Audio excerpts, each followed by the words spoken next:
Hi everyone, আসসালামু আলাইকুম। হঠাৎ করে আমার এত বেশি আলুর চপ খাওয়ার ক্রেভিংস হচ্ছিল, তারপর ভাবলাম আলুর চপ বানিয়ে ফেলি। আলুর চপ বানানোর জন্য প্রথমে আমি আলুটাকে সিদ্ধ করে নিয়েছি এবং চটকিয়ে নিয়েছি। চটকানো হয়ে গেলে এখানে আমি দিয়ে দিচ্ছি ধনের গুঁড়ো, জিরার গুঁড়ো, স্বাদমতো লবণ, চিলি ফ্লেক্স, কাঁচামরিচ, পেঁয়াজ কুচি। এগুলো দিয়ে ভালোভাবে আমি মাখিয়ে নিচ্ছি। মাখানো হয়ে গেলে আমি একটু কালারের জন্য হলুদ গুঁড়ো আর মরিচের গুঁড়ো দিয়ে নিলাম।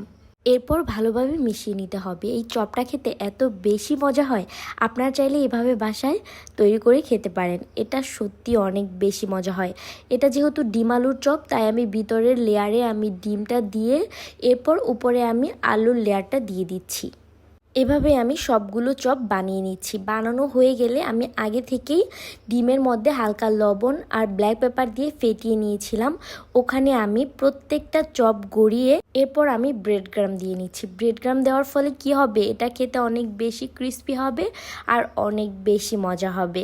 এভাবে আপনারা চাইলে ব্রেড ক্রাম্ব বাসায়ও তৈরি করতে পারেন। এটার যদি কোনো রেসিপি লাগে প্লিজ আমাকে কমেন্টে জানাতে ভুলবেন না। এভাবে আমি প্রত্যেকটা চপকে ব্রেড ক্রাম্ব দিয়ে লেয়ার করে নিয়েছি। এরপর একটা প্যান নিয়েছি, প্যানে আমি তেল দিয়ে তেলটাকে গরম করে প্রত্যেকটা চপই এখানে দিয়ে দিচ্ছি। চুলার আঁচটা আমি লো হিটে রেখেছি যাতে এটা পুড়ে না যায়। আলতো হাতে এটাকে ভেজে নিতে হবে। এই যে দেখেন, আমি খুবই আলতো হাতে এটাকে উল্টিয়ে দিচ্ছি। এভাবে আপনারা 4 থেকে 5 মিনিট এটা ভেজে নামিয়ে ফেলবেন।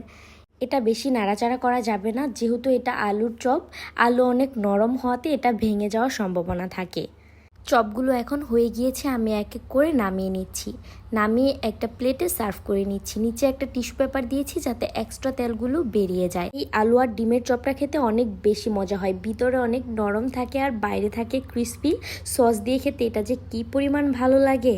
আজকের ভিডিওটা কেমন লাগলো জানাতে ভুলবেন না। Thanks for watching. আল্লাহ হাফেজ।